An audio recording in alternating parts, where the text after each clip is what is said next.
nutrition reason. And all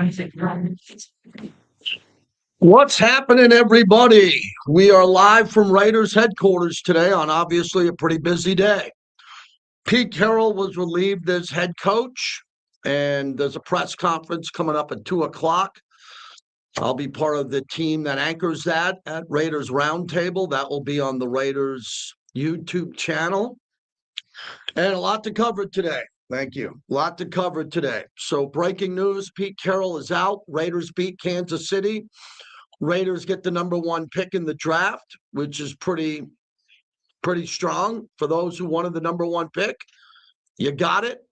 And a lot happening. So we're going to go with the flow today. I'm going to wish Pete Carroll well. He just spoke to the team, which is really rare, that he had the opportunity to speak with the team and do that, which is really cool that he could do that. I'm going to wait for some more people to get in here. Hope everybody had a good weekend. I think I said Happy New Year to most people. Let's get the chat going. And let's get more people in here this year. I think we're at 8,000 subs, which is pretty good because all we're doing is simulcasting a 2-hour show, but we're going to do a lot of big things on top of the radio broadcast coming up here. So everybody, please hit subscribe. If you're not subscribed to the YouTube channel, if you're watching on X, if you're watching on Facebook today, I'm streaming on Facebook, let us know. Yeah, finally. Takes a while to get to these numbers, man, unless you're streaming, 10 hours a day, which I'm not doing, which nor do I want to do, but it's fun to have an audience building, Test the headset. All right, Clay. Well, we should probably get on some new imaging in the new year. This mic's gone, so let's talk about that this week.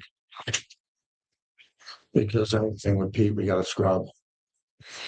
Especially the goodbye at the end,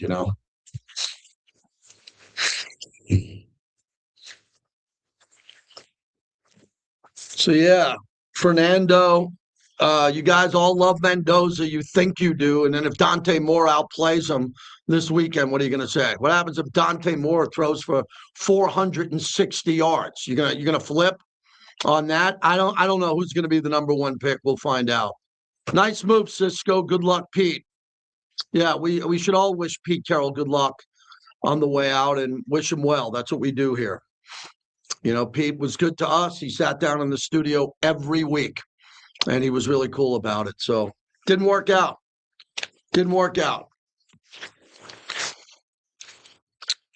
If anybody else wants to share this on their YouTube channel or Twitter, please go ahead and do that.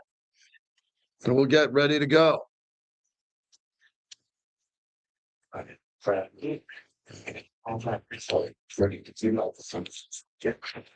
right. Don't worry. I'll shoot you there. A lot of other coaches let go today. Jonathan Gannon in Arizona, Kevin Stefanski in Cleveland. Yeah, there's a lot of changes going on.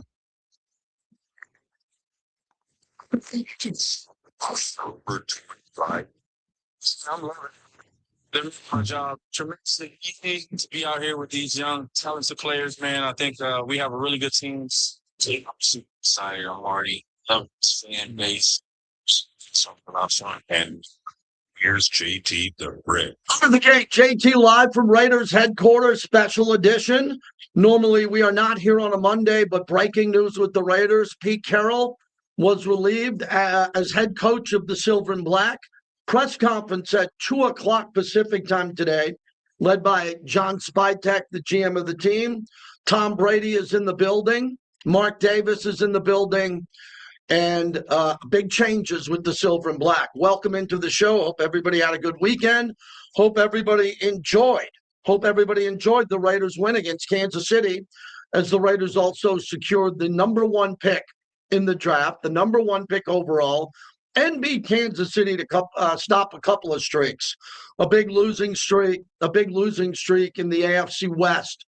And hopefully scrub the season with a win on a good note. If you were there at the game, a lot of Raider fans who were there were pretty happy about that. And I was happy about it too. Nice to get a win to start off the new year. Nice to get a win. Really cool to get the number one pick on top of winning the game. We found out that the Raiders would get the number one pick when the Giants beat the Dallas Cowboys. So that was the best case scenario. The Raiders could have went in to the game feeling like they could win the game and go out and compete in the division, and they were able to do that.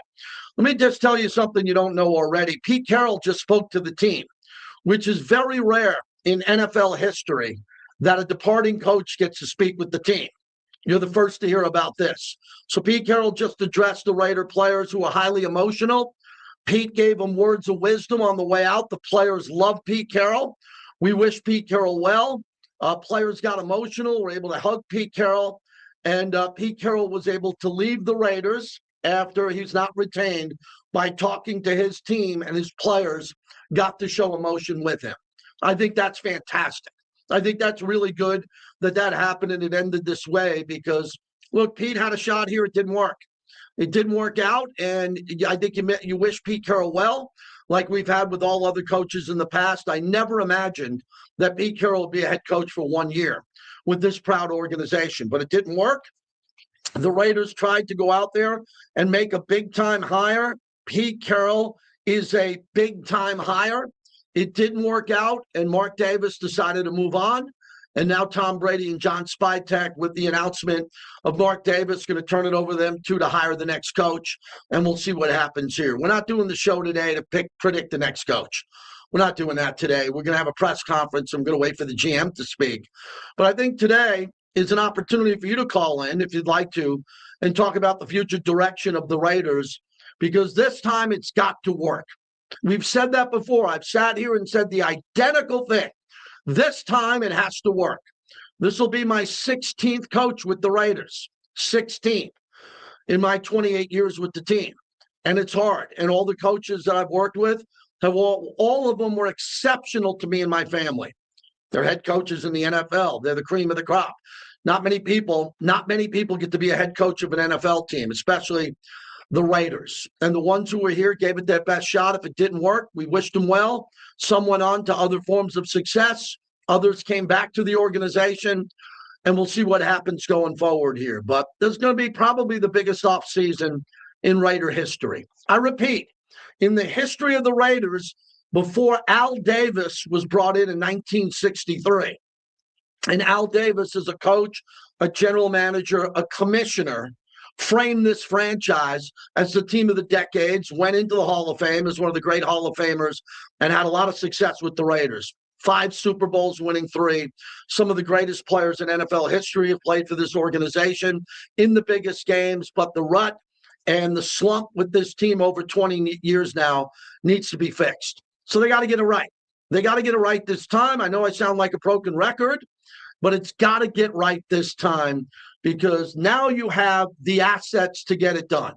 You have the finances of the cap, where the Raiders have over $100 million in cap space.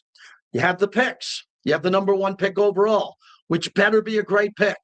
No guarantee that the Raiders will keep that number 1 pick overall. If they get an offer that they can't refuse, like in The Godfather, if they get an offer that they can't refuse, which is such a big offer, then you don't know. No one knows. No one knows who that number 1 pick's going to be. Is it going to be the quarterback? Is it going to be Mendoza? Who will it be? You think you might know, but I don't know if you do know, right? Because we don't know. There's so much happening going on here, but the Raiders have got to get the head coaching hire correct. And you would assume that there's going to be a new coordinator or 2 that come in, and several coaches. You know, today's really a tough day. I felt great when I found out that Pete Carroll just addressed the team. That's breaking news. When you get fired as a coach, normally you're escorted out of the building and you're done. You don't come back to the building. Pete Carroll was different. He's a legend. He was able to go and speak to the team and give the team words of wisdom about what he believes they need to do going forward. You better believe that opinion counts, because Pete Carroll's had a lot of success. He didn't have success here. But his opinions on the way out are motivating to the players that are going to remain here, because they love the coach. They love the competition. They love everything who could go out there. Everybody on the team wanted Pete Carroll to succeed. Remember his press conference? Wasn't that long ago. You should remember it. And Pete Carroll hit the ground running. But what happened to Pete Carroll was he didn't have good enough players. He had injuries. I don't think the scheme was right. Everything that could go wrong went wrong. I'm just happy Coach Carroll won a game on the way out and won this game. Because years from now, when Pete Carroll's considered for the Hall of Fame, he's in the College Football Hall of Fame. Yeah, this one will hurt. This will be a little bit of a scar on his legacy, having only 3 wins. But it wasn't because he didn't try. It wasn't because he didn't go out there and give it his best. And I think every Raider fan understands that Pete Carroll had great intentions when he came in here. He just wanted to get it right. He wanted everybody to have fun, work hard, compete, and win. And they weren't able to do that. So whoever the new coach is going to be, the new coach is going to have to go out, and the new coach is going to have a vision. And the vision is going to have to be completely different of everything that went on this year. As I said on the postgame show last night with Lincoln Kennedy, everything that they did on offense is now gone. Don't want to see any resemblance of the 2025 season on offense. Don't want to see anything that resembles it. Brock Bowers, I want Brock Bowers in a new scheme. I want Ashton Genty in a new scheme. I don't care if it's zone blocking, direct blocking, whatever you want to do. I can promise you the Raiders will have a brand new offensive line. I'll put my reputation on the line. They will have a brand new offensive line. It will be much better than this offensive line. It'll just be better. It will be better because they're going to buy an offensive line. I can guarantee you that the scheme that they have will be faster, more intense, and better than the scheme that they had this year. Not that there weren't good coaches involved with the scheme. Craig Olson, friend of the show, and Chip Kelly beforehand have resumes of, being a part of some offenses that have been successful. Everything needs to change. Whatever we saw this past season was very difficult to watch. It was tremendously difficult to go to the game on Sunday where the Raiders won on a Carlson 60-yard field goal and watch that offense again with Kenny Pickett and Aiden O'Connell not able to run basic offensive plays. So whatever's going to happen going forward, it's going to look completely different. 1,000% different. And then the defense played well at times this year. They did. You know that. The defense under Patrick Graham and Max Crosby, when healthy, they played well in some of the games. They were competitive. Defense was on the field way too long. Defense was gassed. Defense, 40-minute time of possession in some games for the other team. It was hard on the defense. But overall, they got some good players on defense. But I expect vast changes on the defensive side, depending on who the head coach is. Is it going to be a defensive head coach? Will it be an offensive head coach? Will it be a combination? I know a lot of people are throwing out there Flores and Dable, from Mike Florio to Peter Schrager. Everyone's going to have an opinion on the coach. And we have plenty of time to go for that. But today is about the aftermath of the win. And I'm happy I'm able to say it. When I came through the doors last night after the post-game show, I had to do another 3-hour show. And I walked into my living room and my wife and son were there. And we were happy. We were happy after 3 months of losing every game to at least come together as a family with the victory. And the Raiders won. And they beat Kansas City, and that's a good thing. So if you look at what could be a domino effect, I'm not going to sit here and tell you 3 wins and going out with a win is life-changing. But to kick off 2026 with a win, there'll be a coaching change that went down today. And then there's going to be a first-round pick, most likely a quarterback. And then there's going to be vast changes when it comes to free agency. I think Raider Nation understands that the Raiders will have the most going on of any football team by far in the postseason. And that's because they're not in the postseason. And all we can talk about is the future. So normally every year, I told Lincoln Kennedy is going to join us in a few minutes. And for those who are listening, I'm going to be off the air at 1:45 to anchor Raiders Roundtable and the press conference with Eric Allen and Paul Gutierrez. So John Spytek's going to speak. I believe Tom Brady's going to be involved he's in the building at some level here. Mark Davis is in the building, but I don't know how that's going to play out yet. So we're going to dive out of radio at 1:45. We'll play this monologue again for about 20 minutes, and then we'll anchor up to do this, and that will start about 2 o'clock. All the media, national media is in the building, local media is in the building, and we'll discuss what's going to happen next. But today, I don't think you're going to see the full vision. I don't think you're going to see the full vision of the Raiders' future.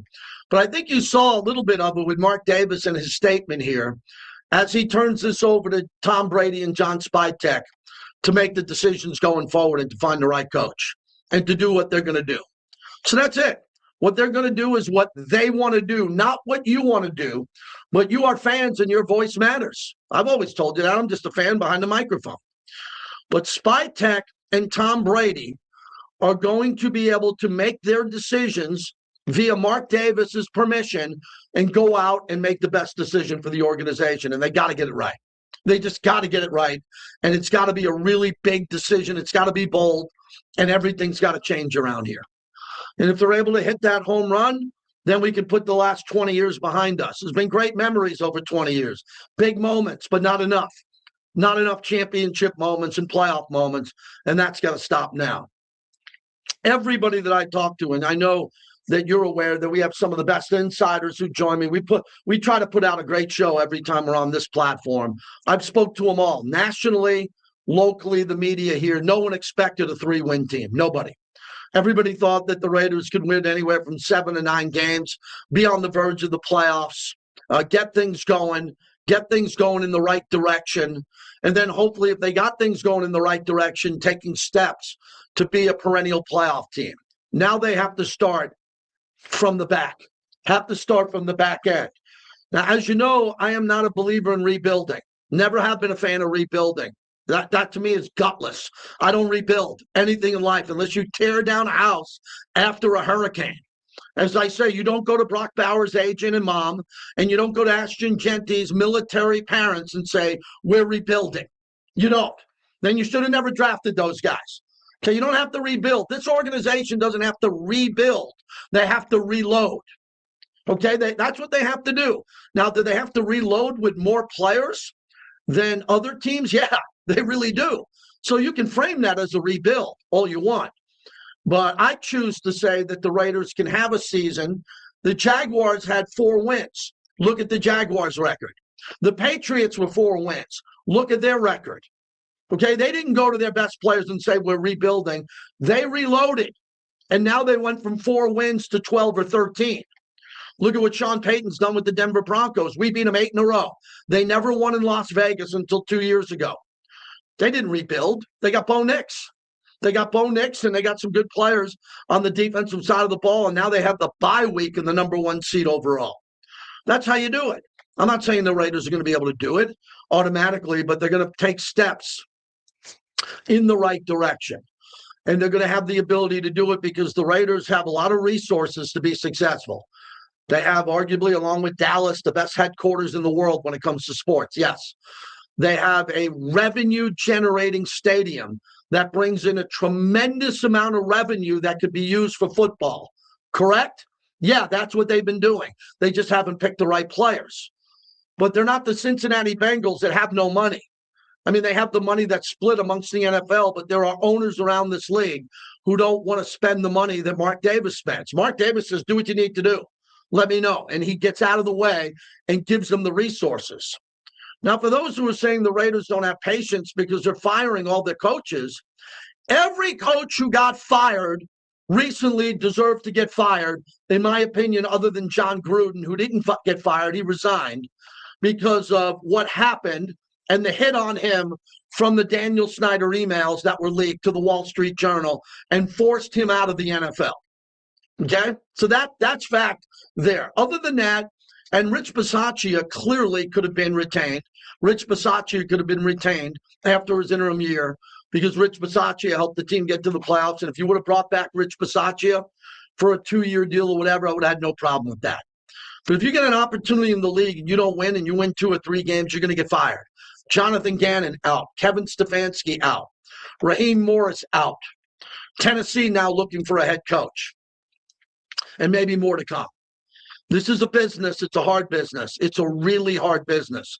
If you don't win, you will not be retained. You could be the nicest guy in the world. Pete Carroll's one of the nicest guys I've ever met. He sat right here with me for 18 weeks and answered every question. And for those who say, what type of questions were there? It wasn't, hey, coach, when are you going to get fired? When are you going to resign? It was, coach, what the hell happened with the game?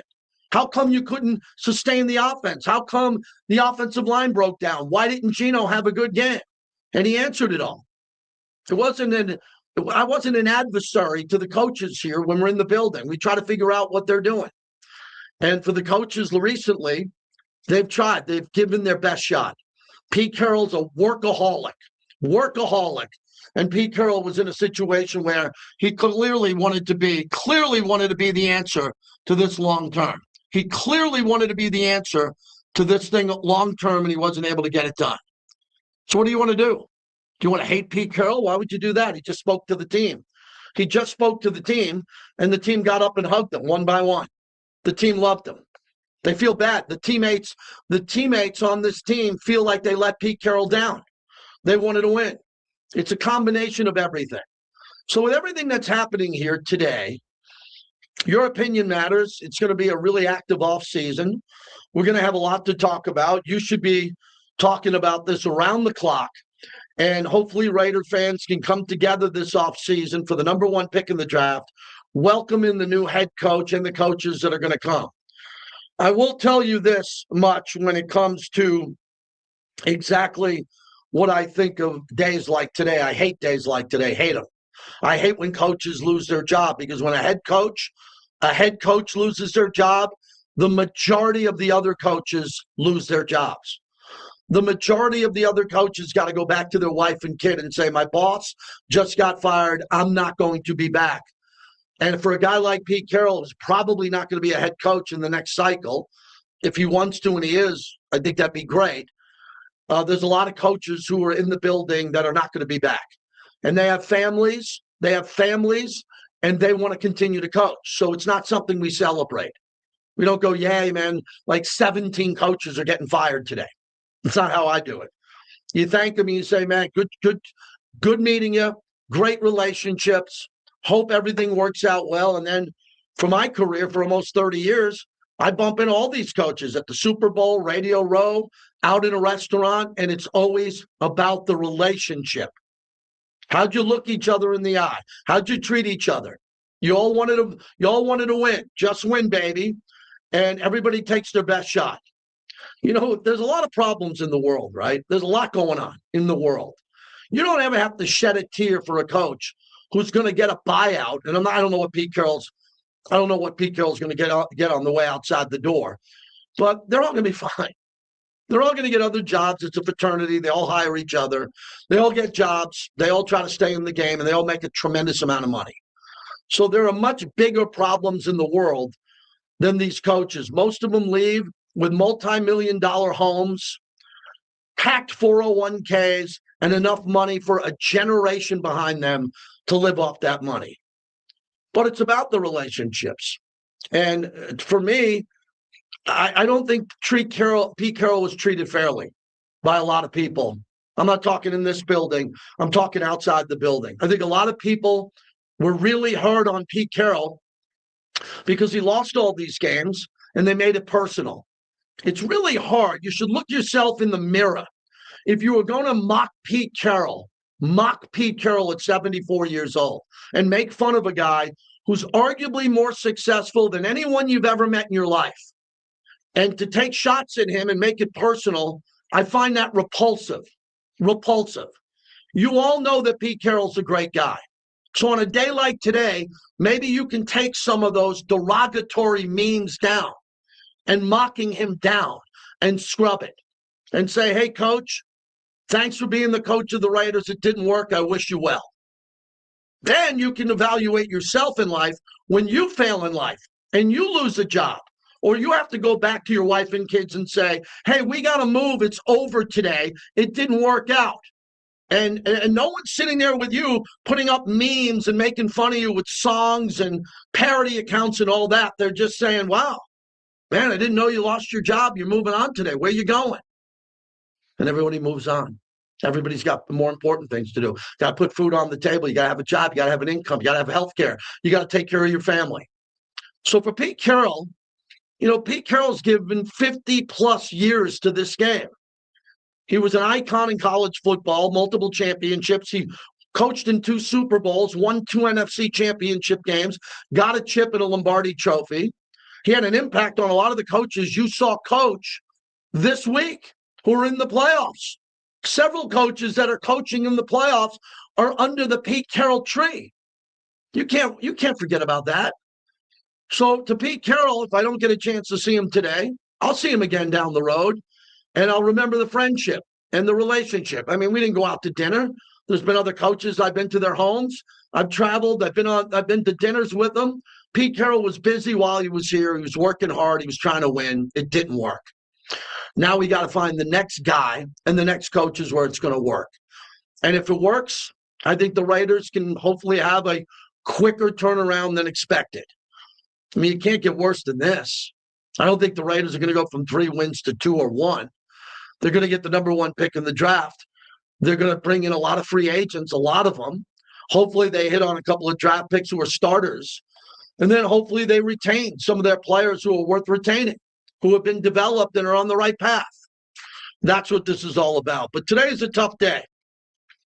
And for Pete Carroll will go on and his legacy will continue as a football coach and a very successful football coach. And it didn't work in Las Vegas with the Raiders. It's happened. He's not the first where it didn't work here or in another city. That's the monologue. So as we continue here, we want to get your reaction. 702-365-9200. You can call in on Pete Carroll. You can call in on whatever you want. Just take the high road. That's all we do on this show. Do whatever you want to do on your other shows. When I'm on the air, we take the high road. On days like today, a lot of people are affected. There's a press conference coming up at 2. Eric Allen and I will have it live on YouTube. It'll be on the Raiders YouTube, so you want to be a part of that. We got an extra big audience today, so I ask everybody please to subscribe to our YouTube channel. Let's get that number going up. We're live on YouTube, JT the Brick. Just go into YouTube, put in my name. You'll see the channel. Just click subscribe. There'll be a lot more content, and we'll be hosting this show live from Radio Row at the Super Bowl. Q Myers, whoever we're going to have up there with us, we're excited about that. And then we'll see. Then we got the playoffs. And I'll be talking about the Raiders, but I'll be talking about the playoffs more than the Raiders, unless there's Raiders breaking news. And if there's Raiders breaking news, like a coach getting hired or something that's happening, we're going to cover it. We're going to cover it here top to bottom. But we move on from Pete Carroll today, and we move on with respect to that great ball coach who's had a really good career. And it didn't work out here in Vegas. And I think everybody should use this opportunity to say, Coach, all the best, man. Good luck to you. And thanks for being here. It didn't work out, but we wish you well. The monologue brought to you by PTs. 5 to 7, midnight to 2, the best happy hour in town. They fuel the monologue as we get rolling today. Sam Mson will join us at 1 o'clock with his national hit we do every week. Coming up next, Lincoln Kennedy will join us in studio. I'll go through the season with Lincoln. Not much good, a lot of bad, and some ugly when it came to the performance of the team. But the team won, and we're excited about beating Kansas City. Hey, how does that feel, man? Beating Kansas City and Travis Kelce, that doesn't happen every day.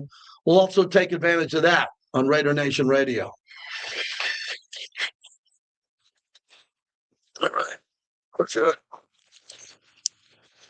All right, everybody. That was a fun little monologue. We'll get the studio set up for Lincoln. Lincoln's coming in. Put Lincoln right around here. Hopefully everybody will be able to hear Lincoln. And we got Lincoln up here. JT Raw. Well, come on, Raw. There he is. I kill the microphone here because no one needs to hear me and Lincoln talk to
There we go.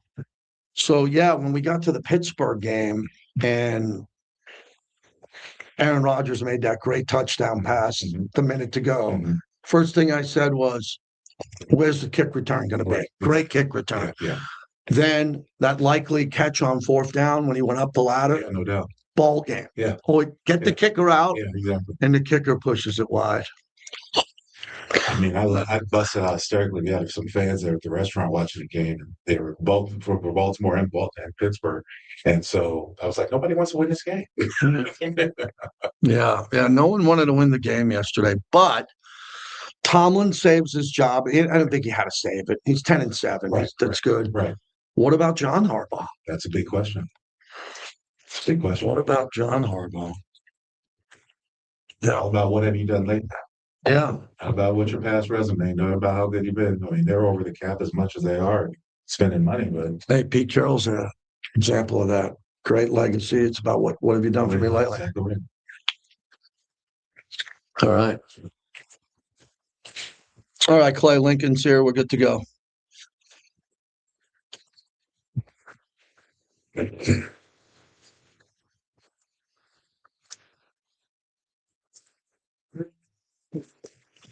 Yeah, the weather. Freddie's flight got canceled from Sacramento, so he Really? didn't come to the game. So that Northern California stuff. Yeah, they had some big storms pushing through. Yeah. They have another one coming through tomorrow. Hasn't hit Phoenix yet, but I'll be able to get home today. Yeah. You don't like driving, huh? I don't like driving 4.5 hours because I don't like chancing the roads these days. I don't like that one-lane highway. My son did it when he was at ASU. That's exactly right. And all you need is someone to make a mistake on that other side of that. Plenty of wrong-way drivers in the states of Nevada and Arizona. So yeah, it's anyone's guess. So I don't like to make it. Plus, I live so close to the airport, and the airport is right here. Yeah, it's really easy. It's easy. Yeah. How far? So you live close to the airport? Oh yeah, live less than 10 minutes. I'm right down the street from ASU. Yeah, right down the street. Yeah.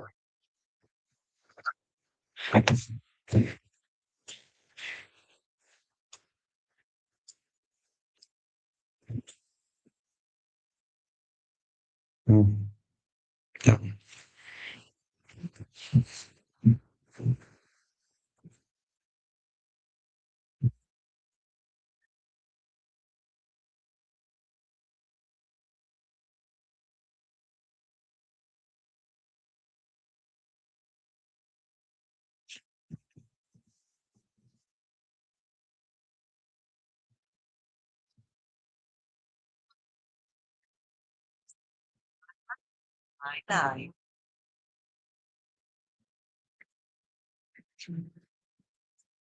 Oh, puts it down. The kick is on its way.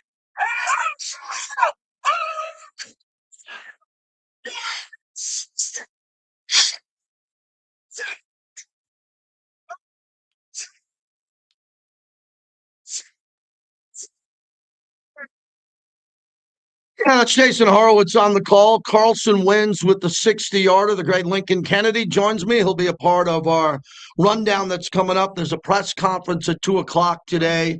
You played for this team. You've been a part of these press conferences on Black Monday. Just your thoughts on the legacy of Pete Carroll. It was a very short run here in Las Vegas. Well, I can only remember from what he did at SC in Seattle. I mean, in all honesty, I was hoping that he could probably bring some of that magic that he sprinkled on those two programs here, but it just didn't have. It didn't take shape. And it's almost like Groundhog Day.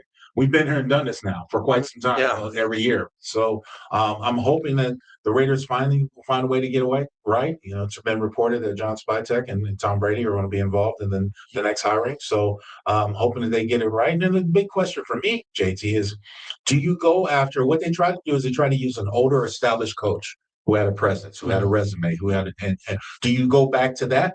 There'll be a few older coaches out there sprinkled around with some experience, or do you go with a newcomer, someone young and might have a hot offense or hot defensive mind, and to impression this team? But to me, because you have such a young, impressionable team, that's really dangerous too. Because if you don't have an established rapport as a coach, how do you mold some of these young minds that you're coming into in a new situation? Having the first pick, having that exposure there, so there'll be a lot of eyes pointed at you. How does that sort of grade out? It's a fascinating topic we have all off season too. I was about a month ago when we figured out if Pete Carroll didn't win, he wasn't going to be here most likely. I'm a believer in the young play caller, Like the ideal coach would be Sean McVay or someone coming out of that tree, Kyle Shanahan or whatever. They tried that with Mike McDaniel. Yes. He's part of that tree in Miami. And it worked okay for a little bit. So I like that. But if you wonder now what John Spytek and Tom Brady might do, they have relationships all around the league. Right. John Spytek from Denver to Tampa Bay, Tom Brady with everybody. So if it was Brian Flores with a Brian Daboll connection, whoever it could be, I just know it's going to be vetted. Right. Vetted to the level that it's never been more important because this time the number one pick comes along with it. Well, because you have that in your back pocket, that's something you can look forward to. You could probably allure a coach. But you also have to remember you're competing with other teams. So when you vet, sometimes you want to take your time with the process, see how the dust settles, see how especially something like this day finalizes itself, to see how many people might have been casualties of this past season. But the sense of urgency has to be present. You have to get guys in because now you have to have your scouting department evaluate what your coaching staff wants and what they need. They need time to do that as well. So it's not like you can just sit back and wait and try to take your time with the process. You really have to have a sense of urgency, Michael. Lincoln Kennedy's our guest, brought to you by Modelo. So I look at the decision coming up here. There's a lot of draft picks, high draft picks in every round. There's the ability, the talk around the league is going to be trading other players maybe to get more picks. Then you got all that cap space, and you and I have talked about this at length. They just got to focus on the O-line first. Absolutely. Because the quarterback won't work. It didn't work with Gino. It didn't work with Garoppolo. It didn't work with Minshew. Aiden O'Connell yesterday. Yeah. I mean, the offensive line has to be more than repaired. Mm-hmm. It's got to be store-bought. Do you think that'll be the philosophy, number one, with new personnel? Without a doubt. And I think some people might consider you overspending what you have to do in order. But it's a necessity. Yeah. It's been a draw it's been a negative for the Raiders for quite some time. They've tried to put Band-Aids over spots, but now you need to establish it. I do believe they need a franchise lineman, just like the quarterback and as a wide receiver. I think they need at least 8 players to put them over top. I don't know whether you get that through the draft, via the draft or free agency, but I know you have to have a combination of both. So I think your evaluation has got to be true and pretty pure. But again, we have to find out who's the coach first. Yeah, I think they need about 14 new starters, which is a big number. So I think they need 3 to 4 on the O-line. Mm-hmm. I think they need 3 to 4 on the defensive line. The thing that I wasn't comfortable all year with were the corners, because I like them, Caillou and Darian Porter, but I just said, whoa. I mean, those guys haven't played at all. Right. And if they're going to start, then there's, and Eric Stokes played well. At times, Lonnie Johnson went down. Isaiah Palomal, a little bit of a hit and miss player. The year before, we get rid of Nate Hobbs, get rid of Divine Diablo. You get rid of Spillane. Spillane took money. Trayvon Merrick had a big year. He's in the playoffs in Carolina. So players came and went, and I just think the secondary is also a place where you got to go into camp with at least one player that has had over 30 interceptions or 40 in his career. And Eric Allen, Rod Woodson type player, bringing back Charles Woodson, still was in his prime. Just get some experience on the back end lane. Well, you have to first decide what type of system you're going to run. Right. If you're going to run like a cover 3 system, you need to have corners and safeties that can utilize and do that system. Or if you're going to change up and do things different or run more man, you got to have man corners. And there was a philosophy that I thought Pete Carroll had, and he wanted tall, longer corners. That perspective is out there to be able to isolate and play man on the outside. So you decide the scheme, and then you decide the players. I mean, that's just the way I think things should work out. And the general manager and the head coach communicating. Head coach says, look, I want to run this with my defensive coordinator, my offensive coordinator, whatever the philosophy is. I want to run this style of play, and I need players that can help implement it. I thought that's how the franchises should communicate with one another. When you watch other teams play well, before you came on, we were talking about the Baltimore-Pittsburgh game, and they were both struggling. Who's going to win this game? But when you watch really good football in your off time, what do you want to see the Raiders develop as when you see other teams that play complementary football? They have explosive plays. They make plays on both sides of the ball, something that has been absent from this team for quite some time. I'm of the mindset that you have to be able to instill your will upon another team. And to do that, you have to be physical. And I believe you got to get downhill and run the football. You got to be able to run the football well on offense. I also believe you need to get out of shotgun. It pains me as much football as I watched in a couple of years to watch guys. I remember specifically during this the college playoff season, LSU had the ball on the 6-inch line. They went from shotgun. That's disrespectful to me. And that's college, but they're also seen it on the pro level. Even with the Raiders, 4th down and 1, you're in shotgun. Why? Well, that just defeats the purpose, because one, you're predicting. And if you have a quarterback, that's going to throw short, you're going to have corners that's going to jump the routes. If you don't have an incomplete offensive line, you're not going to have time to have double moves or something like that to maybe strike down the field. So you can't put the carriage in front of the horse. I believe you get back to power running football, it instills a passion, not only from your offense and your team, but also that entire offensive line mentality that we're going to push forward rather than always catching guys. The number one issue I saw with this team, look, in pass protection, sometimes you're just going to get beat off the edge. Okay. It didn't happen to you much, or someone's going to stunt. Right. We talked a lot about that. What fascinated me was this offensive line knew the play call. They broke the huddle. They had a great player in Ashton Genty behind them. You normally single back set, no full back, and they couldn't get a push. Right. Knowing the snap count in the play, they couldn't get their hands up and move people from me to you. Right. Just to get people off the pressure. Right. They were getting blown up running the football. I've never seen that before. I've seen teams not be able to run it because they just went up against superior defensive lines, but they went up against some average defensive line and got blown up all year. Why did the running game struggle so much, Link? Didn't have that identity. That's an identity you have to establish early in the season. The longer offensive lines play together, the better they are. And the thing is, as the season wears on, look, there were so many times where I saw stunts in games between the opposing defenses that had offensive linemen on different levels. There's no way to scramble. And you look at that game last night with Lamar Jackson, there were times where the pocket collapsed around him, but because guys were staying in front of him and between him and the defender, he was able to maneuver around that. You can't get perpendicular to the line. You can't turn. You have to be square to the line of scrimmage to give that quarterback visually a two-way way to go. And also with the defensive line, if they want to take a two-way go, they have to be indecisive, because the way I look at it, and the way I always look at it, JT, is that as long as I'm in between you and the ball carrier, the quarterback, I've done my job. I don't have to get a ton of pressure. I don't have to get a ton of push off the line, even if it's a stalemate on the line. As long as I don't give up penetration, I can live with that play. We'll be able to live with that play. Yesterday was the last game of the year. I know we were thrilled beating Kansas City. Yes, no doubt. It was like 11 minutes left in the fourth quarter, and I'm looking at you in the booth going, the play clock's under 9 seconds. Right. What are we doing? Right. I mean, it's the last game of the year. Win or lose. Win or lose. I didn't think they were going to win the game at the end when they gave up that late, 50-yarder to Kansas City, and Kansas City kicked the field goal. But I was like, I hope the new regime and whoever they hire look at the pace of play at Allegiant Stadium and say, we've got to scrub everything, and we've got to come out and exert our will, like you're saying, and run the plays faster with a more sense of urgency and give us a more entertaining product on offense. Even with nothing to play for at the end of the year, other than that first draft pick, the offense was stagnant, tired, non-motivated, bad body language, huddling after every play, no matter what the score was. After 2.5 months of football this year, I didn't know the offensive identity of this team. And I say that as an offensive lineman going into games later in the year. I've been on teams that have struggled. I've been on a couple 4-12 teams. I know how that end of the year is pressing, where you're being distracted by everything that's going on around you, the press, the fans, the fact that you're not winning. It's hard to walk into a building and have a positive outlook. The same thing can be said about it's hard to go through a game and really feel like, I really want to try hard, or I really want to do this, or I really want to win.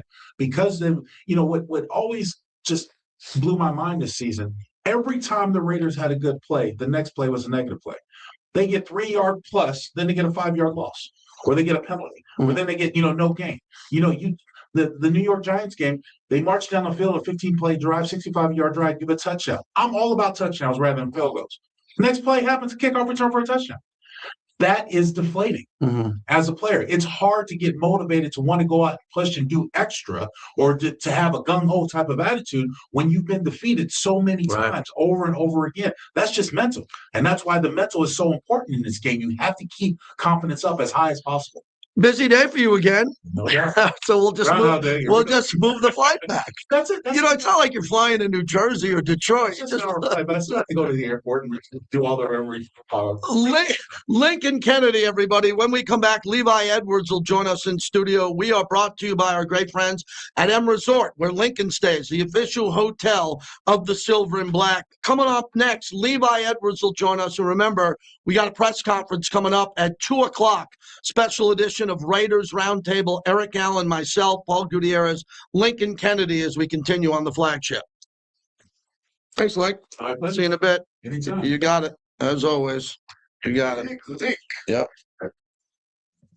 Yeah.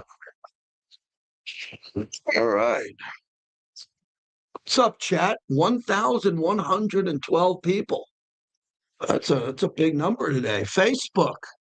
Get some Facebook friends in here today, huh? Yeah, we got Levi Edwards next. Levi Edwards.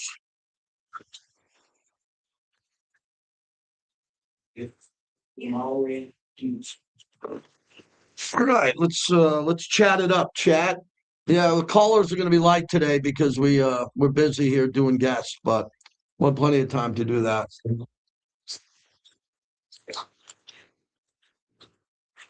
Yeah, little Nike Raiders logo, yeah. So everybody at 2 o'clock, you'll switch over to the Raiders YouTube channel if you're here for Raiders, if you're here for other things. Yes, Tom Brady is in the building. Yes, Pete Carroll's still in the building. Mark Davis is in the building. Other owners are in the building. Remember, there's not just one owner. Mark's the majority owner. There's other owners here too. So a lot of people in the building today.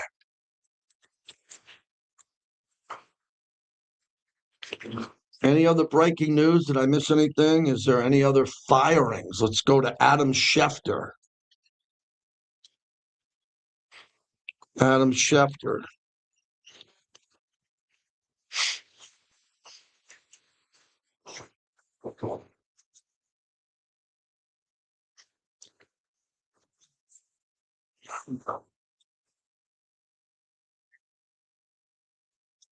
Sure was.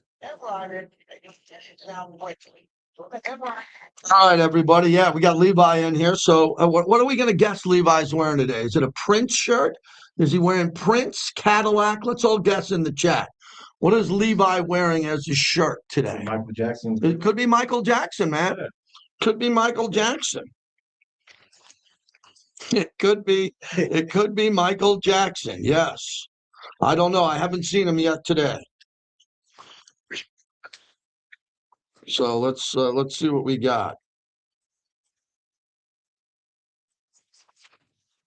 Texting with my mom and dad right now, so give me a second here.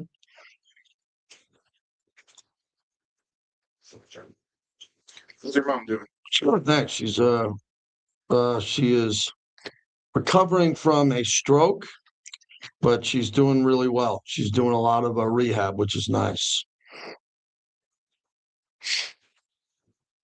Yep. All right. Black with stripes. Look, you want to hire the Indiana coach. I could be right or could be wrong. Have you lost your mind? A guy who's never coached in the NFL, you want to hire who? Signetti because you think Mendoza is going to be the number 1 pick? I mean, can we get some people to think here? Now, if that happens, and I'm wrong, I will clean it up. Everybody's, Signetti. Signetti's never coached an NFL game, and he's going to be the coach. Now, they got to get a good, solid coach in here who can get the job done. They got to get a solid coach who has connections and other coaching relationships to bring in other coaches that could really coach better. That's it.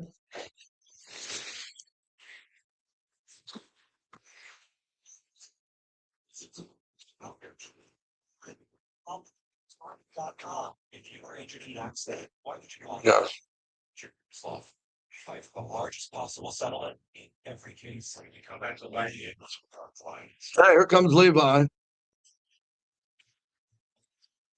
Come on in. Oh man, we were guessing what shirt you had on in the chat. We got 1,000 people, 1,100 in the chat. Oh, we got the Undertaker. We had Michael Jackson, Prince, Cadillac, but we going Undertaker today, which I'm loving.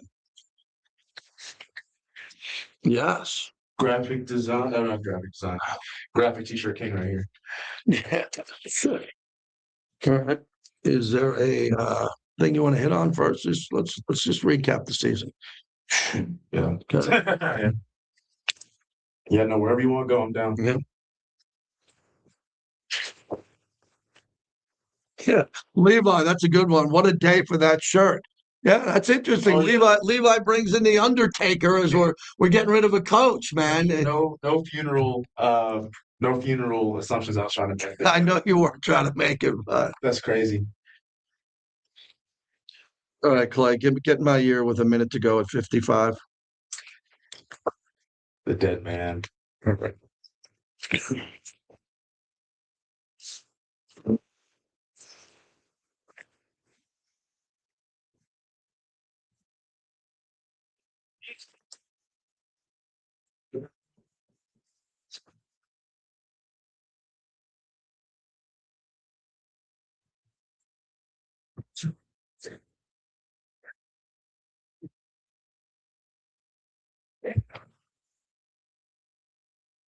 11-6 after the Tyree Wilson sack. That was a weird score yesterday. Levi Edwards joins us courtesy of Tito's Handmade Vodka. Go to Tito's. Tito's my go-to vodka. Levi joins us today in his Undertaker t-shirt. He always has a great shirt on when he joins us on the live stream.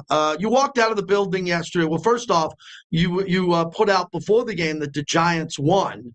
And how do you think that affected everything from that moment when the Giants put down Dallas and the Raiders could actually compete and go win that game? Would like to say that it gave the Raiders a little bit of relief after the game, just going in and playing their ball.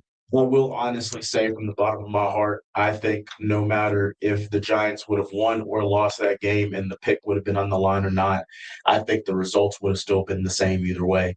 And, it would have been crazy to think that a Daniel Carlson 60-yard game winner would have kept the Raiders from getting the number one pick in the draft if it had happened. But I guess we'll never know now, will we? No, we're not. And it's interesting that the Raiders stopped their streak. And you write a lot about this. This AFC West losing 2 years in a row until that game. The long Pete Carroll losing streak comes to an end. It's a small victory there because the number one seed stays.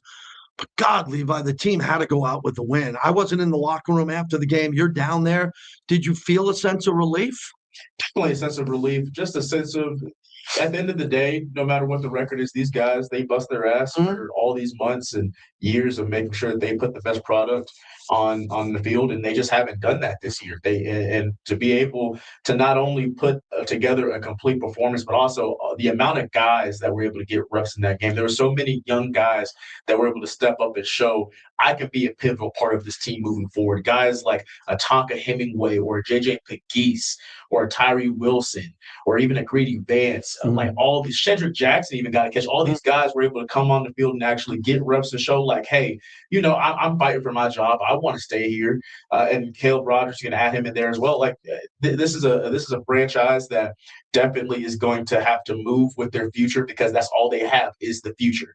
And at the end of the day, like you got to see a little glimpse of that. You got to take that as a small victory. Levi Edwards is our guest. So Pete Carroll, the questions you asked him, a lot of them from training camp, OTAs, and all of that.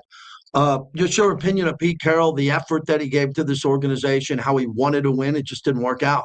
Yeah, he wanted to win. He preached compete. I think he did a lot of the things and he had the same mentality he had that made him so great at USC and it made him so great at Seattle.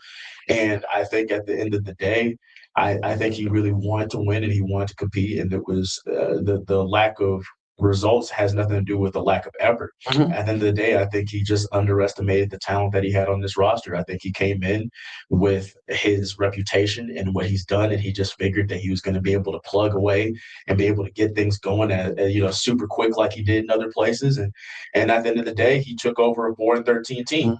And then the year after that, they finished 3-14. So it's pretty much the same team. Didn't make a whole lot of different changes or really add enough to this roster to make it to where they could have improved. And at the end of the day, I think that was just his Achilles heel. Levi Edwards joins us as we wrap it up. So I'm not asking you to predict what's going to happen at the press conference, but John Spytek is retained. He's got to hit the ground running here. The number one pick overall.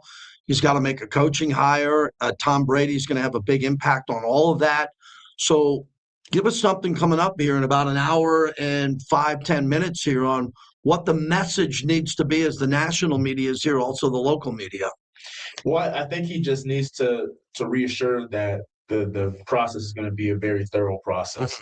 And it's just so tricky because I've been with the team now for, I just finished my 6th season. And if we're counting interim head coaches, which Rich Bisaccia, I've had 6 coaches in the 6 years that I've been here. I've got to go on the 6th. So it's one of those things where you can't just go through another search of just kind of like, oh, well, this guy's available and this guy, he has this huge reputation of what he already did, so we're going to hire him. And then if you hire someone based off of what they did, off the track record, then, you're going to keep on continuing to go through the same process over and over. And I think what John Spytek needs to do and Tom Brady needs to do is they need to get their guy that they feel like is not someone who's built for what they've done, but built for what they can do, built for their potential, built for where they're going with the team. And especially when you have a young team that's growing and you're about to bring in even more young talent with this draft with so many picks as you have to have somebody that's going to be able to evolve with the team. You don't want to bring in a coach that's going to have to, adapt to his team. You want to bring in a coach that can set a standard and have the team evolve with him as well. And so I think that's really needs to be the direction that they need to go. Yeah, that is, you said that great, but it's more complicated than a lot of Raider fans want to deal with because we've had every different type of coach. Yeah. We had the Patriot way with McDaniels and Ziegler, and McDaniels has gone on to great success as a coordinator again in New England. We've had Rich Bisaccia as an interim, Antonio Pierce, a rah-rah guy who really motivated the team, and he had a big losing streak. Then we had an older head coach with a chip and a Super Bowl ring, and they've tried a lot of different things. And I would love to see the young head coach in his 30s who's the master offensive next Sean McVay. But that could be impossible to find. And bringing someone into this organization with John Spytek and Tom Brady, who's never coached before, compared to one of their guys that they know from back in the day, that they know exactly if it was a Brian Flores or someone like that, who they know what they're getting. I don't know what the answer is, but it's going to be vetted. And my argument to that is just because you know what you're getting doesn't mean that that's the best you can get. Yeah. You have to go and try to find the best you can get just because I've had, lemon pepper wings from some spot like 40 million times and I know this is going to be good. That doesn't mean that there's not better lemon pepper wings out there to go and try to find. And I know that's such a wild analogy to make, but that's what it comes down to. And I think you talk about all the archetypes of coaches that the Raiders have had, and I think something in between what AP was and in between what Pete Carroll is, I think that's what you have to go for. Someone that has a little bit more experience as a coordinator, but still someone that has the potential to be able to lead a team and grow with for the future. Not someone that you just need to put in as a stopgap for right now. Like the right now coach, like we got to get out of that mentality. We have to look for the next guy that's going to lead whoever this number 1 pick is for the next 5 to 10 years. Yeah, Ben Johnson, Liam Cohn were available, and they had unique situations that they went into. But they had quarterbacks. They had Caleb Williams and Trevor Lawrence. Right. And that helps you a lot when you're a coach. I think the coach who's going to come here has got to be super excited in 30 seconds about this number 1 pick, who I'm assuming, and I could be wrong, is going to be a quarterback. Unless they trade back or unless they go after offensive line, there's no other way that they can go. I see it at the moment. It probably will be a quarterback, but a lot can happen between now and April. See you at the press conference. Of course. There, you got it. That's Levi Edwards, everybody. When we come back, Sam Mson will join us from the 33rd team. We do that every week. I run that on my national show at night on Sirius XM. It is Black Monday. This is the day around the NFL where coaches are no longer retained. We'll get you an updated list with Sam Mson when we come back. Good, my friend. Thank you. Thank you. Let me pop this here for a second and walk out. We do this. We will be back. I'm going to turn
It's ready for Sam.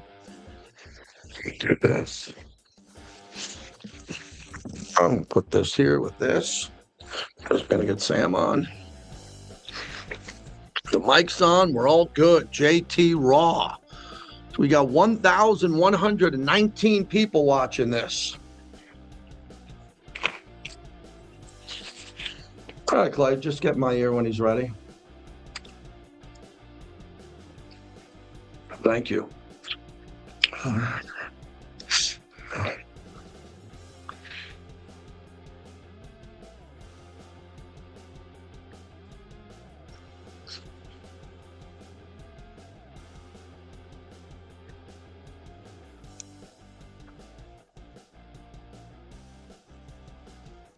This right here from your football station, Raider Nation Radio 920 AM, KRLP Las Vegas. It's the JT the Brick Show. You know, we're going to have a lot of positive energy. The guys that love to compete and play with passion are going to have a chance at the place. Your silver and black home to sound off for over 25 years. I'm loving it, man. They're making my job tremendously easy to be out here with these young, talented players, man. I think we have a really good team. I'm super excited. I'm already loving this fan base. It's going to be a lot of fun. And now, here's JT the Brick. All right, back for hour number 2. JT live from Raiders headquarters. I'll be anchoring the press conference with Eric Allen, the Hall of Famer, right at 2 o'clock. So that'll be on Raiders Roundtable on YouTube and all of the digital live feeds. So Pete Carroll was not retained as the head coach. John Spytek will address the media. Tom Brady's in the building. Mark Davis is in the building. Every Monday, we get an opportunity to talk with Sam Mson from the 33rd Team, his great podcast, all of his great insight. And Sam, Black Monday is always a difficult time for coaches and families, as several are not retained. It's kind of that thing, Sam, you never get used to it every year. There's always some surprises. But do you see any surprises here? Were you shocked or kind of looking at all this, figuring, yeah, this sounds right around the league? Nothing I think you would say shocking, but there were a couple I think that I was surprised by. Kevin Stefanski being let go based off what I think was the inevitable conclusion of this season in Cleveland from the get-go. I mean, his starting quarterback room was old man Joe Flacco and a pair of mid to low round rookies. There was no way that was going to go well, you know? So I would like to know kind of what the KPIs were that Kevin Stefanski failed that you would decide means we need to go in a different direction. It feels a little bit like he's just been the scapegoat for a rough season record-wise from the fans. I was a little bit surprised that Atlanta cleaned house. I thought that the way their season ended might have kind of bought everybody there another year. But I think that kind of stems from they decided, you know, it was time for the general manager to go. And at that point, they may as well kind of sweep everything clean and start over. I look at the Raiders and what they did with Pete Carroll. No surprise. They were only a 2-win team before they beat Kansas City. When you look at what happened in Las Vegas with a successful coach at USC, a legend, and then 2 Super Bowl appearances, 1 win with Seattle, what do you think was the misguided move here overall where it didn't work for Pete Carroll, where it's worked almost everywhere else the last 20, 25 years? It's really hard to say. I mean, we had high hopes for this Raiders team going into the season. Not that they'd be able to, you know, contend or be a great team, but they'd be competitive instantly with Pete Carroll and Geno Smith there. And they really weren't. Like at any point in the season, it just did not look the way everybody expected it to. I think, you know, looking at the statements that the Raiders have made, that Mark Davis has made, it kind of looks like, you know, they weren't necessarily on the same page between Pete Carroll and John Spytek, and that's a tough place to be if your head coach and your general manager are not on the same wavelength. And maybe that's, you know, as simple as it was. The Chip Kelly move always felt a little bit strange. It always felt like a bit of a disconnect relative to what you would expect from Pete Carroll. And maybe that was, you know, other people trying to get coaches in for Pete Carroll, trying to sort of you know, muddy the waters in terms of what exactly he wanted to do. So I suspect it wasn't a great fit with the other people within that building, and that's what they've decided to move away from. Sam Munson's our guest. What are you sensing with the Titans going forward? Cam Ward. I didn't watch a tremendous amount of Cam Ward as much as you did, but got banged up in his last game. They threw him out there too early. They just wanted him to play, and that happens when you're the number one pick compared to someone you can park for a couple of years. But it's a big job. It's Nashville. It's an exciting city. Stadium coming online down the road. I think a good fan base there, and they're going to make some big decisions. I don't think ownership has been on the same page here, but they get a chance for a reset. What are you expecting from the Titans? Yeah, and I think it's an attractive job based off how Cam Ward was playing this season. They had an awful lot of help around him. He didn't show that much early in the year, and when it became clear that he really didn't have anybody to throw to, that the team was as bad as it was, at that point you're like, look, let's just get out of the season and not develop any bad habits, not be visibly crumbling in the face of this situation. And actually, he started to show a lot more down the stretch, and I think really was making some encouraging steps forward.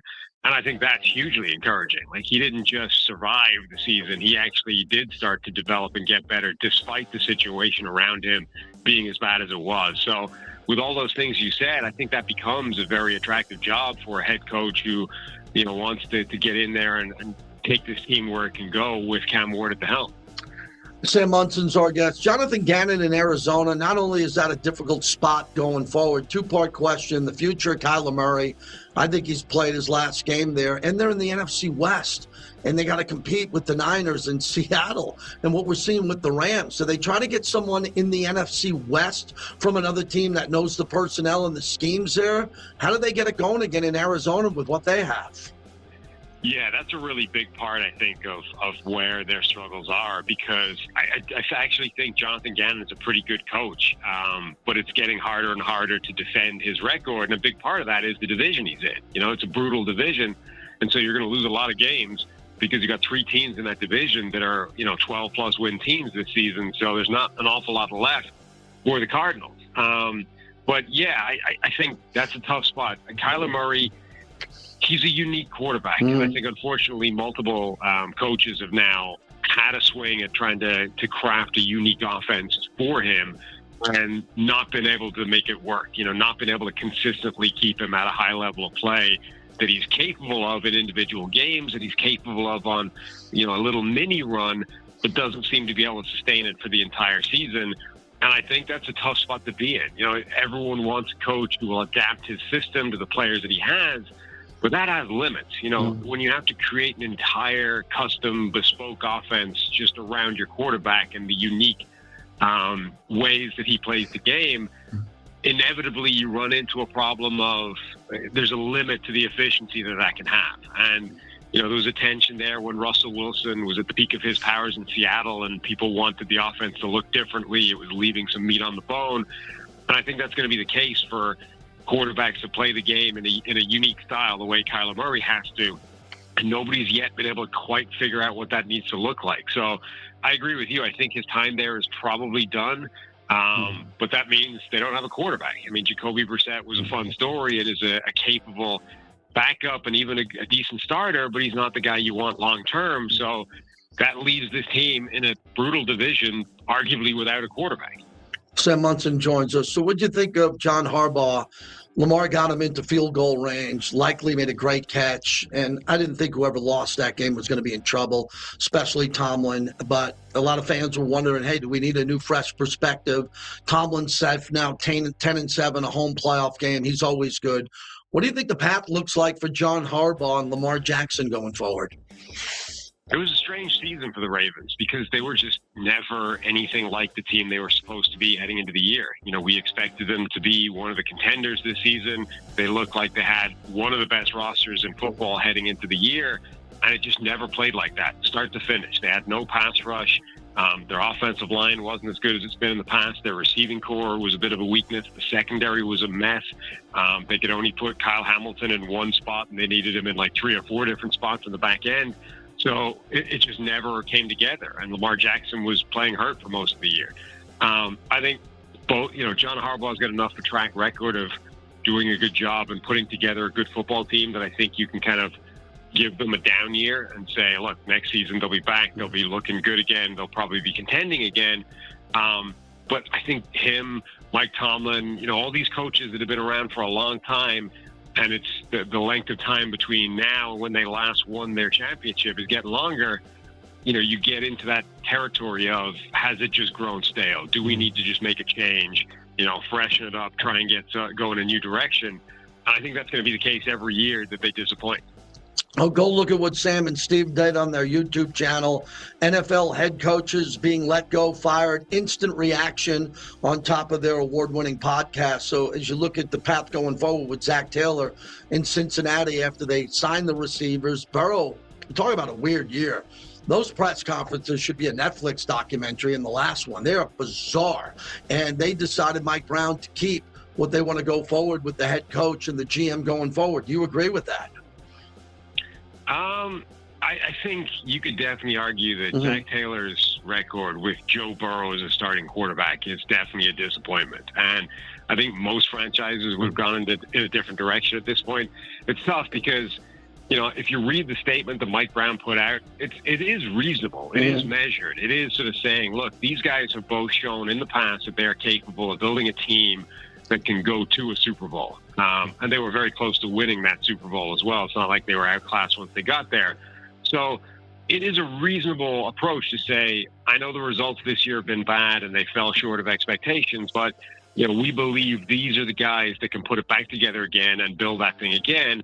That's a fair point to make and a fair argument. The problem is, Mike Brown as an owner just doesn't have the credit in the bank from the fan base. He's got the reputation for being cheap, and people see this as, well, you just don't want to go and get the new guy and, spend money to fire coaches and all that kind of thing. And that's a perfectly reasonable, point to make, and it's hard to argue against. I know he spent a ton of money on players this offseason, but, that probably is part of his thinking. So it's how much credit you give him for being measured and not knee-jerk and not firing a guy just because they had a bad season versus, but are you actually trying to put the best product out there, or are you just looking for the cheapest way of doing things?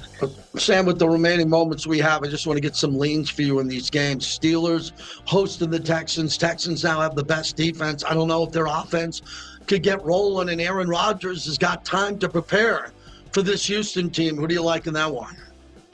And it's got the added wrinkle of being Monday night, right? So, and Tomlin has this ridiculous Monday night. It's one of the few sort of streaky things in his favor. Ultimately, DK Metcalf coming back, I think, will make a big difference. But, man, that Steelers offense against Houston's defense, I really can't see it having an awful lot of success. But I could see the Houston offense putting together a couple of drives and, putting some points on the board. So I think Houston should win that game comfortably, but it is the type of game that, Tomlin could shock people. The Bills used to have to run into Lamar Jackson or Patrick Mahomes. They don't. They get the Jaguars on the road. I think the Bills got to relish that opportunity, even though the Jaguars have been hot. Yeah, that's the thing. People are going to see this as like an easy assignment for the Bills because they don't have Mahomes, they don't have the Ravens.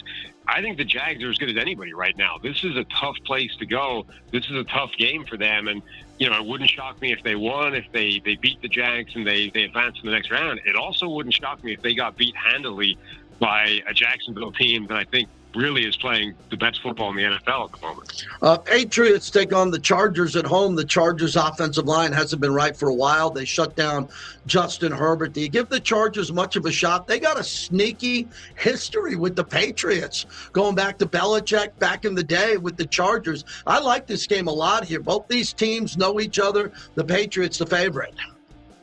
Yeah, I like it too. And I think they have a shot, the Chargers, because look, bad as that offensive line is, Justin Herbert has been playing phenomenally all season long in the face of all that pressure. So, if he wasn't the quarterback, I would say they had no shot. But he's shown already he can go out there and make enough plays in all that pressure and get it done. So I think the Patriots are favored, but I think the Chargers are definitely a live underdog. Rams will take on the Panthers. They're a heavy favorite. Wanted to get your lean on the Eagles and Niners. Man, what a year for the Niners. They had such a good season. It could come crashing down going into one of the most hostile environments if the weather doesn't cooperate and they just struggle the way they did against Seattle and they couldn't stop the run. Yeah, I mean, the 49ers defense is it's too much of a mess.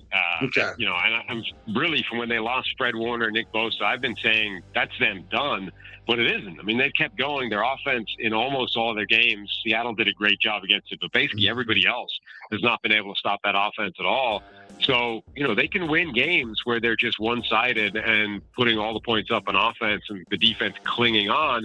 And then Philadelphia, their offense has been kind of a mess. It's been stale for a lot of this season. So maybe that is a game where San Francisco's defense can make just enough plays and give their offense, you know, enough breathing space to get out to a lead. And last one, Sam, the Packers-Bears without Micah Parsons.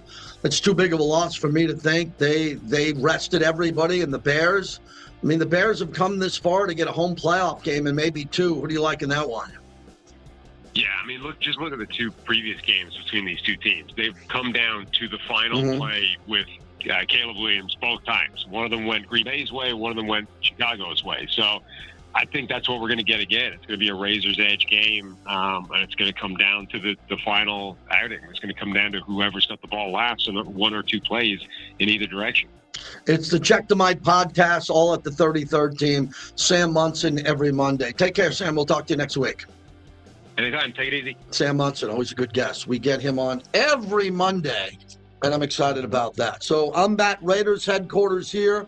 I'm going to be here on the radio for about another 20 minutes, and then I'll jump into the TV studio with Eric Allen, and we will broadcast Raiders Roundtable.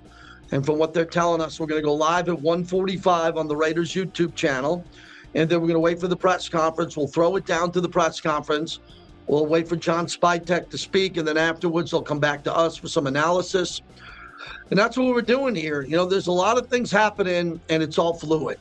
But as I broke the news earlier today, as we kicked this off, Pete Carroll met with the team, which is very rare after you're relieved of your job. And he had the opportunity to meet with the team in the team room, and the players were highly emotional. And Pete Carroll left on a very good note with the players, with his final thoughts of what they need to build on. And no matter what you think of Pete Carroll, he has the right to tell people what he knows, his evaluation, the competition, and hopefully these players, the players love him. Players love him. Everything I know of the players that I know seem to like him a lot. And Pete kept the place together. A lot of coaches with the 2-win team, they just won their third game, would have lost the locker room. There was no indication. And look, the coaching schemes I didn't like. Some of the coaching hires and the mistakes. Pete had to fire the special teams coach and the offensive coordinator. His sons were on the staff. I don't think Pete Carroll's sons were the most qualified coaches in the league at their position, but I understand why Pete Carroll had his sons on the team. I understand why I talk to my son every day too, both of them. Okay, and people were highly critical of that. But that's in the past now, and all we can do is wish Pete Carroll well and thank him for his effort. That's really all I want anybody to ever say of me at the end, or you at the end. How hard did they try? How hard did they try to do a good job? Were they stealing money? Were they just mailing it in, or did they go out there and try to get it done and it just didn't work out? That's what life's all about. We all go to jobs every day. Do you give everything you can at your job, or when your boss isn't looking and they're out of the office, are you trying to skate and not do the work? That's what I tell my sons. You're going to be judged by your relationships, your family and friends. Your family and friends are more important than any job you'll ever have. But a job puts food on the table and gives you the ability to have a life. And a lot of people need to understand that a job's a job. And you're not going to have one job your whole life, man, especially in football. It's very rare to see what Mike Tomlin's been 19 years, going to go on 20 with the Steelers. So Sean McVay and Les Snead just got their 100th win with the Rams. 100 wins with the Rams. You know, that's incredible when you look at that. So I think everybody should just be judged on their effort in life. That's all I want to be judged on, is how many shows did I grind in the middle of the night when people weren't awake and some people were listening, and then do another show the next day, 8 hours a day. No one's ever done that. I did it. I want to be judged on my effort, because some people are going to like what you do, other people aren't. But how do people judge you when they meet you and they know you? And that's the only way I'm going to judge Pete Carroll going forward. I know his record. I know he only won 3 games. But how was he every time he came through that door and said hello to me and sat down in this chair and was ready to do an interview? Always on time, always gave us his time, and he didn't have to. He could have said, no, I'm not doing a coach interview this week. I'm too busy. I got a meeting that I got to get to. No, he was really reliable. So was Antonio Pierce, Josh McDaniels, Rich Bisaccia, and John Gruden.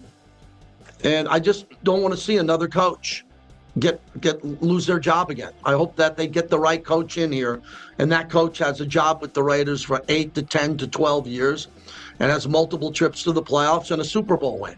That's all I'm hoping for. I want to see Mark Davis win a Super Bowl. I know what Mark's done in his life, in his career, what he's trying to do here, and he keeps taking shots. He keeps taking shots. The last thing Mark Davis wants to do is pull up here every Black Monday and fire a coach and bring in a new one.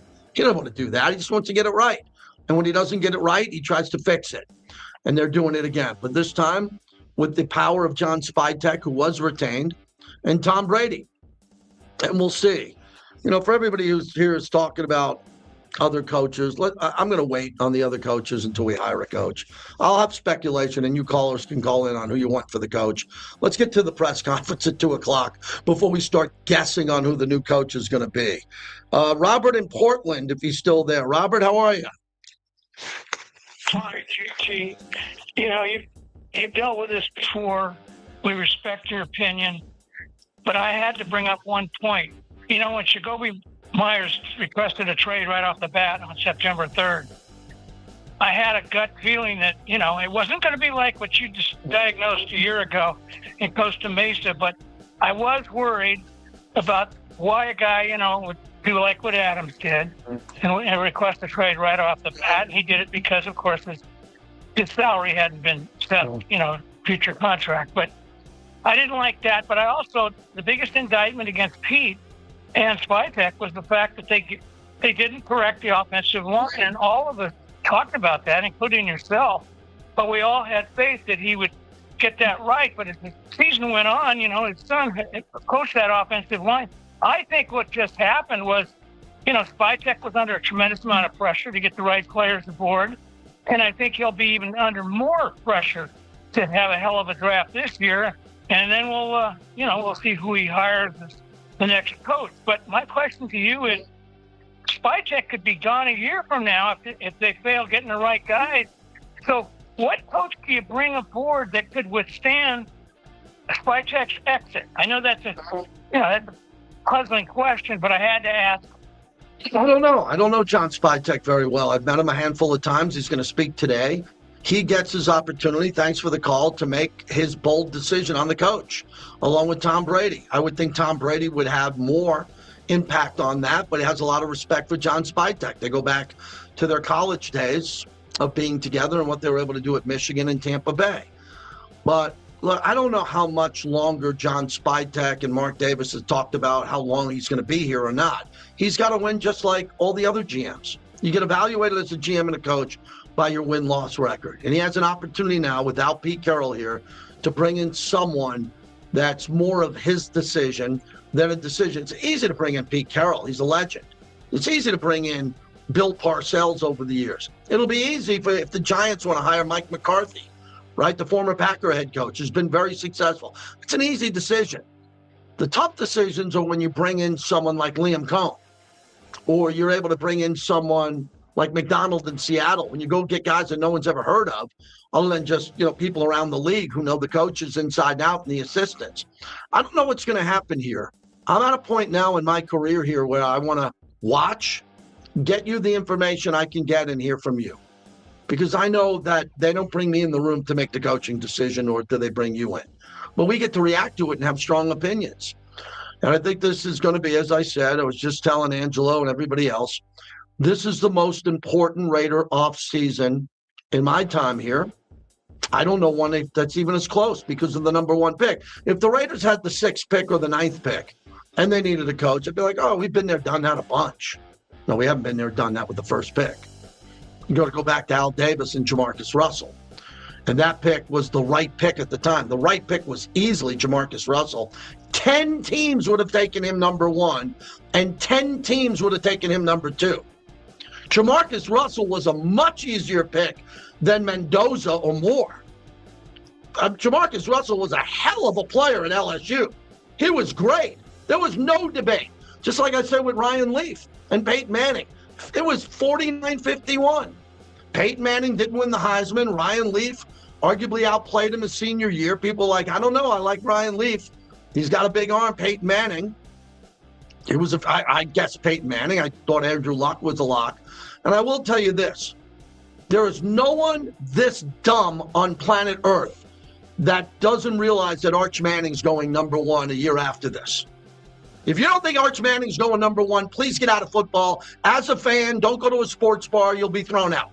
Arch Manning's going one the following year. The nephew of Peyton and Eli and the grandson of Archie's going number one. So if the kid from Oregon wants to stay, he's nuts because he ain't going number one next year. It's going to be Arch. And if you want the quarterback next year, it's going to be Arch Manning number one. I don't care if he wins the Heisman, throws for 5,000 yards, loses at Oklahoma. Arch Manning's going number one. He's clearly the pedigree of the number one pick overall, and he looked pretty damn good the second half of the year. He's got all the intangibles. If you don't like Arch Manning, you don't know football. So this year, I don't know who's better, Mendoza, Moore, whatever. I don't know. It seems like Fernando's the choice, but a lot could change from there. Thanks to the bricklayers. We had over 1,200 people here in the chat today. That's a nice number. Please subscribe for free as we continue on. We can't do it without you, these live streams. They're going to be popping up more. My sons and I are going to do a lot more this year with these live streams that are going to pop up at any time. Could be on the road. I could be in Florida. Boom, I'm going to pop up the YouTube and do a show. And it's not going to be from noon to 2 Pacific. It'll be at night. It'll be on a weekend. But you got to subscribe for free. When we come back, we will wrap it up on the other side. And then I'm going to head over to Raiders Roundtable. And we are going to replay the monologue from the top of the hour.